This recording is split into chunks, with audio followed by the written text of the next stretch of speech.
खबर है सुल्तानपुर से। सुल्तानपुर के इसौली में बढ़ गया चुनावी पारा। आपको बता दें कि इस तपिश गर्मी में सुल्तानपुर के इसौली का चुनावी पारा बढ़ता जा रहा है। आपको बता दें कि सुल्तानपुर में संपन्न हुए विधानसभा चुनाव को लेकर भाजपा प्रत्याशी ओम प्रकाश पांडे बजरंगी ने उच्च न्यायालय की शरण ले ली, फिर से रिकाउंटिंग करवाने की मांग कर रहे हैं। माननीय उच्चतम न्यायालय की शरण में गया हूँ और निश्चित रूप से वहाँ से हमको न्याय मिलेगा, पुनः रिकाउंटिंग होगी। सुल्तानपुर के इसौली में इस तपिश गर्मी में इसौली में चुनावी पारा बढ़ता ही जा रहा है। आपको बताते चले कि सुल्तानपुर से खबर है, इसौली विधानसभा क्षेत्र के भाजपा प्रत्याशी ओम प्रकाश पांडे बजरंगी ने संपन्न हुए विधानसभा चुनाव को रिकाउंटिंग की मांग कराने के लिए उच्च न्यायालय से मांग उठाई है। अब शासन प्रशासन के लिए क्या कहना है उसमें? भाई रिकाउंटिंग होगी, जो माननीय उच्च न्यायालय का आदेश होगा तो उसको सब पालन करे शासन प्रशासन।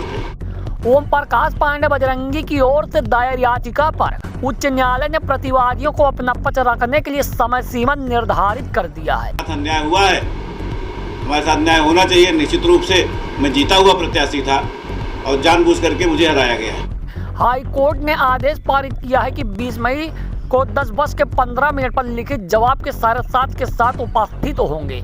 उच्च न्यायालय का आदेश पारित होने के बाद इसौली विधानसभा की राजनीति का पारा हाई लेवल पर जा चुका है। तपस भरी गर्मी और भी बढ़ता ही चला जा रहा है। चर्चाओं का बाजार गर्म है। गौरतलब हो कि 10 मार्च को संपन्न हुए विधानसभा चुनाव की मतगणना हुई।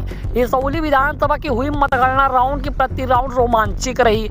बहुतेरे चक्र में भाजपा के ओम प्रकाश पांडे बजरंगी ने आगे रहे, जिसमें भाजपा प्रत्याशी बजरंगी ने रिटर्निंग ऑफिसर से 3 बार लिखित रूप से ईवीएम के 19 व 30वें राउंड की मतगणना के साथ बैलेट पेपर के रिकाउंटिंग की मांग की, लेकिन रिटर्निंग ऑफिसर ने भाजपा प्रत्याशी ओम प्रकाश पांडे के तीनों शिकायती पत्रों को खारिज कर दिया।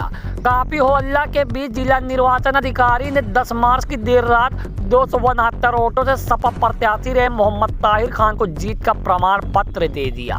मतगणना से असंतुष्ट भाजपा प्रत्याशी ओम प्रकाश पांडे बजरंगी ने न्यायालय की शरण की, जिसमें उच्च न्यायालय से संबंधित प्रतिवादियों को 4 अप्रैल 2022 को नोटिस जारी करना आदेश दे दिया।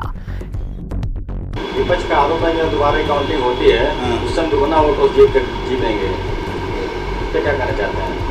अब रिकाउंटिंग होने दीजिए, अपने आप असलियत सामने आ जाएगी आपके। जो विपक्ष आरोप लगा रहा है, कौन सा षड्यंत्र करके वो सर्टिफिकेट लेकर के गए हैं, वो उनके भी संज्ञान में है, मेरे भी संज्ञान में है और प्रशासन के भी संज्ञान में है।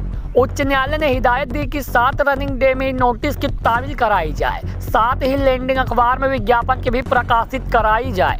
नोटिस शामिल होने के बाद 13 अप्रैल 2022 को उच्च न्यायालय ने एक आदेश फिर जारी किया। जारी आदेश में कहा कि 20 मई को 10:15 पर सब लिखित जवाब 7:30 के साथ उच्च न्यायालय को प्रकाशित करें।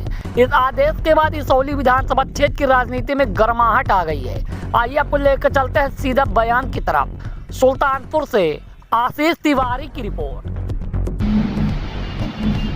इसौली विधानसभा का चुनाव संपन्न हुआ। चुनाव संपन्न होने के बाद 10 मार्च को काउंटिंग हो रही थी। काउंटिंग के समय ही उसमें गड़बड़ी दिखाई पड़ी। पहले हमारे एजेंट ने मौखिक रूप से चाहा कि पूरा रिकाउंटिंग हो जाए, जहाँ पे गड़बड़ था वो ठीक करके रिकाउंट हो।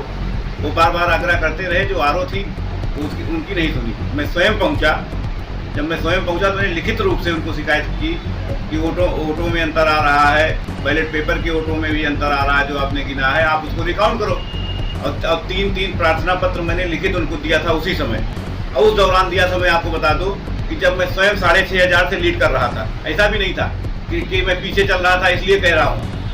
और हमारे तीनों प्रार्थना पत्र आरोप के द्वारा खारिज कर दिए गए। जिन बिंदुओं को मैंने उठाया था बिना उन बिंदुओं को टच किए हुए, और रिकाउंटिंग की तो बातें आप छोड़ दीजिए, उन्होंने कुछ देखा भी नहीं। और बाद में अंत में किया गया, हमारी किसी बात को, सारी बातों को अनसुनी करते हुए गलत ढंग से मोहम्मद ताहिर खान को उन्होंने प्रमाण पत्र दे दिया।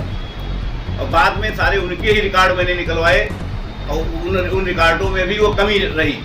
और उसी के आधार पर मैं माननीय उच्चतम न्यायालय की शरण में गया हूँ और निश्चित रूप से वहाँ से हमको न्याय मिलेगा, पुनः रिकाउंटिंग होगी। यहाँ शासन प्रशासन के लिए क्या कहना चाहते हैं आप? अब शासन प्रशासन के लिए क्या कहना है उसमें? भाई रिकाउंटिंग होगी, जो माननीय उच्च न्यायालय का आदेश होगा तो उसको 100% पालन करें शासन प्रशासन। जो मेरे साथ अन्याय हुआ है, हमारे साथ अन्याय होना चाहिए। निश्चित रूप से मैं जीता हुआ प्रत्याशी था और जानबूझ करके मुझे हराया गया है। विपक्ष का आरोप है कि दोबारा रिकाउंटिंग होती है हाँ। उस समय दुगना वोट जीतेंगे, इस पे क्या कहना चाहते हैं? अब रिकाउंटिंग होने दीजिए, अपने आप असलियत सामने आ जाएगी। जो विपक्ष आरोप लगा रहा है कौन सा षड्यंत्र करके वो सर्टिफिकेट लेकर के गए हैं, वो उनके भी संज्ञान में है, मेरे भी संज्ञान में है और प्रशासन के भी संज्ञान में है।